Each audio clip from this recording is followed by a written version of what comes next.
Alright guys, January 30th. I'm out here this morning. It's a little bit chilly right now, but we are in the midst of a warm spell here, at least for January in Iowa. It's going to be the third straight day, I think, of 50+ degree temperatures. And so anytime that happens, everybody, including myself, we all get antsy to get out and get to work and start some of these off-season projects. And naturally, you start thinking about frost seeding. And typically, I've talked about it before, but typically I like to wait till there's just a handful of frost and freeze-thaw cycles left. And for my area, that's usually mid to late March. So we're almost 2 months from that time frame when I typically like to do my frost seeding. But naturally everyone starts asking, is it too early? Can it be too early? Can you frost seed too early, and what are the risks? And so I thought it'd be kind of fun to do a little bit of an experiment along those lines, and basically do half of this plot now and the other half when I typically do it almost 2 months from now, and just see the results of it. And granted, again, there's a lot of factors that can lead to a frost seeding failure, and likely if one half does better than another, I'm not going to be able to probably pinpoint the reason why. It could be a combination of factors, but you're not going to know exactly how many seeds sat there and the birds or turkeys ate up, or did you get some washing. And so I'll talk about the experiment itself a little bit more, but I wanted to start off with just some background on this plot and this area itself. This is the plot that I showed this summer. It's 1.5 acres, so it's a pretty good size plot, and I've done the entire thing pretty poor man style. So I have 3/4 of an acre on the north end of multi-year clover and chicory, and I did that in about 30 minutes. I sprayed, seeded, and fertilized all in the same evening prior to a rain, and it came in phenomenal. It was a definite hot spot this year for the deer. It was a first year clover chicory plot, and man, it did so good. It was even cool to see, even late December into January, the deer were digging through the snow to get to that clover and chicory. And then so I had this other half, another 3/4 of an acre on this side. And so I decided to do the same thing. I sprayed, I seeded, and I fertilized all within about 30-40 minutes, and that was it. And I let Mother Nature do the work from there. And so I wanted to follow up on that, just because I showed the planning and the process, but never actually showed how it did. And it did phenomenal. If you look around here, you can see all the bulbs.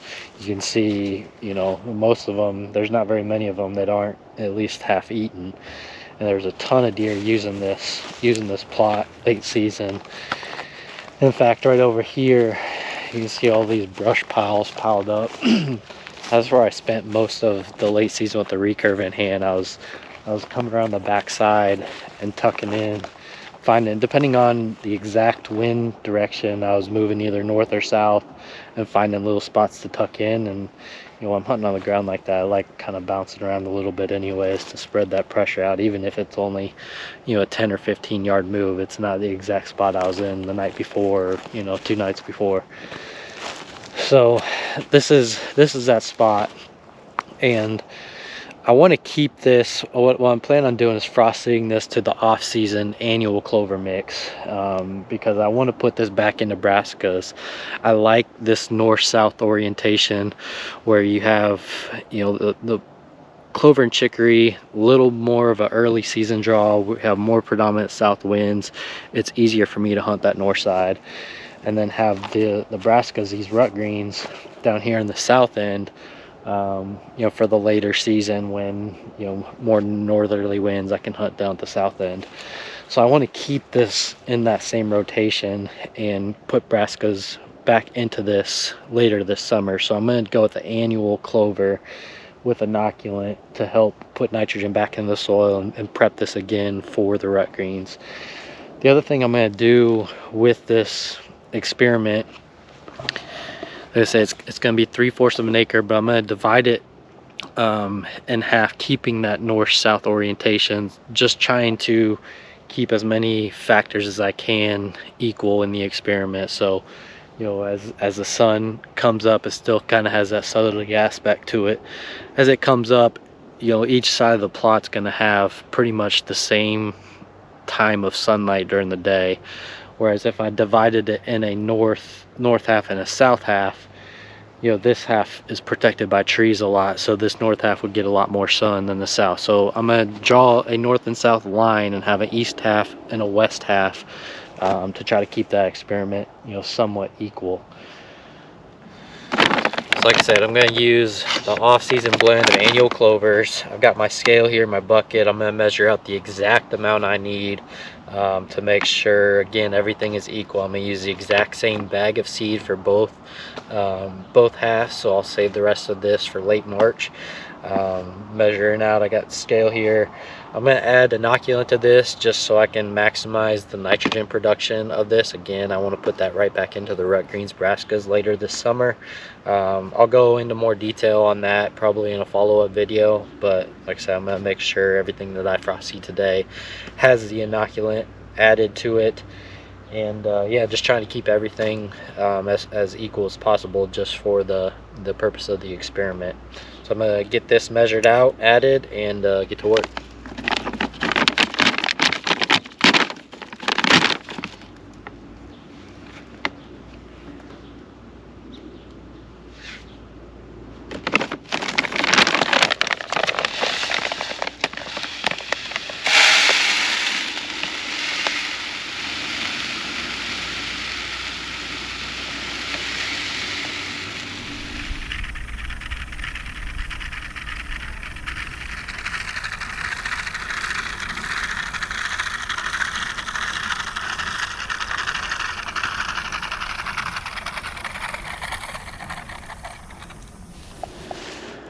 I've got that half frost seeded now, and it'll just be a fun little experiment. Of course, I'll keep you posted on, you know, how side by side how they do. To be honest, I have no concerns about how that other half that I'm gonna frost seed later will do. It's just whether or not this one has the same results. I don't expect it to be better than the other side, but you know, see if it does just as well. You know, it's just an odds game. You know, the further away and the longer that seed sits there without either being worked into the soil or germinating, the more risk it has for not germinating. Or, you know, I don't know how much of an impact turkeys can have on seed. I'm sure there's some. I don't know to what extent, but if there's any good spot to find out, this is it. There's 30 or 40 birds that roost in these trees right above the plot, and they oftentimes fly down and fly up from this plot. They spend all hours of the day. They were here when I pulled in this morning.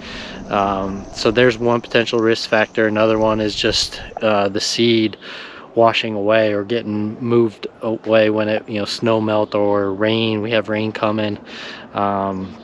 The one thing I do have going for me as far as that's concerned is we are in a freeze-thaw cycle right now, so the odds are a little bit better of that seed ending up in the ground as opposed to if I was just frost seeding it on a frozen rock hard ground. And it is hard right now, but by the end of the day it's going to be really soft. So I'm in that freeze-thaw cycle, which should help a little bit. But like I said, there's a lot of factors. I just thought it'd be kind of a fun experiment to find out and just keep using this whole plot as a test. It's been really successful so far, and you know, excited to see how this turns out. So before I get out of here, I'm gonna take a little stroll and see if I can pick up an antler or two. But I appreciate you guys watching. I'll have more content soon.